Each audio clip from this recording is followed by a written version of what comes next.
हिंदुस्तान के सबसे बहादुर और पराक्रमी सम्राटों में से एक सम्राट पृथ्वीराज चौहान, जिन्होंने 12वीं सदी में दिल्ली समेत कई जगहों पर शासन किया।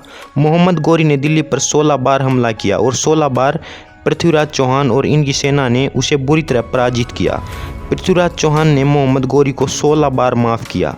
पृथ्वीराज चौहान ने संयोगिता से विवाह कर लिया था। इससे नाराज होकर संयोगिता के पिता जयचंद मोहम्मद गौरी से जा मिले और 17वीं बार मोहम्मद गौरी ने संयोगिता के पिता जयचंद के साथ मिलकर पृथ्वीराज को हरा दिया। इसके बाद मोहम्मद गौरी ने धोखे से राजा जयचंद को भी मरवा दिया।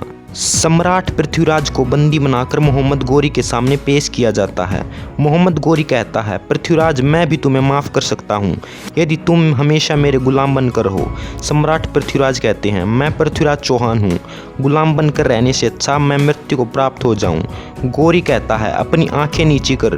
पृथ्वीराज कहते हैं, मैं एक राजपूत हूँ और एक राजपूत की आंखें मरने के बाद ही नीची होती हैं। गौरी कहता है, सैनिकों, इसकी दोनों आंखें गर्म सलाखों से फोड़ दो। पृथ्वीराज की आंखें फोड़ने के बाद उन्हें कैदखाने में डाल दिया जाता है।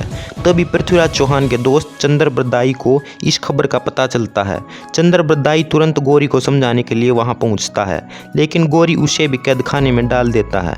कैदखाने में दोनों दोस्त मिलते हैं। सम्राट पृथ्वीराज कहते हैं, मैंने गौरी को 16 बार माफ़ करके गलती की। अगर मुझे एक बार मौका मिले तो मैं गौरी को मार दूं और अपने अपमान का बदला ले लूं। तभी दोनों गौरी को मारने की योजना बनाते हैं।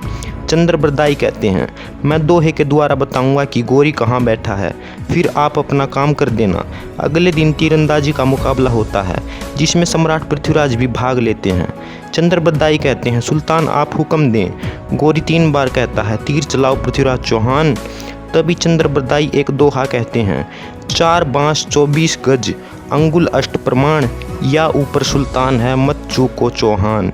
दोहा और गौरी की आवाज़ सुनकर सम्राट पृथ्वीराज गौरी पर तीर चला देते हैं और अपने शब्द भेदी बाण से मोहम्मद गौरी को मार देते हैं और कहते हैं, मैंने अपने अपमान का बदला ले लिया चंद्रबरदाई। तभी चंद्रबरदाई पहले सम्राट पृथ्वीराज चौहान को मार देते हैं, फिर अपने आप मौत को गले लगा लेते हैं। मरते हुए सम्राट पृथ्वीराज चौहान कहते हैं, दुश्मनों के हाथों से मरने से अच्छा मृत्यु लोक है। दुश्मनों के हाथों मरना पृथ्वीराज चौहान की शान के खिलाफ है। ये दास्तां इतिहास के पन्नों में हमेशा के लिए सुनहरे अक्षरों में लिखी गई।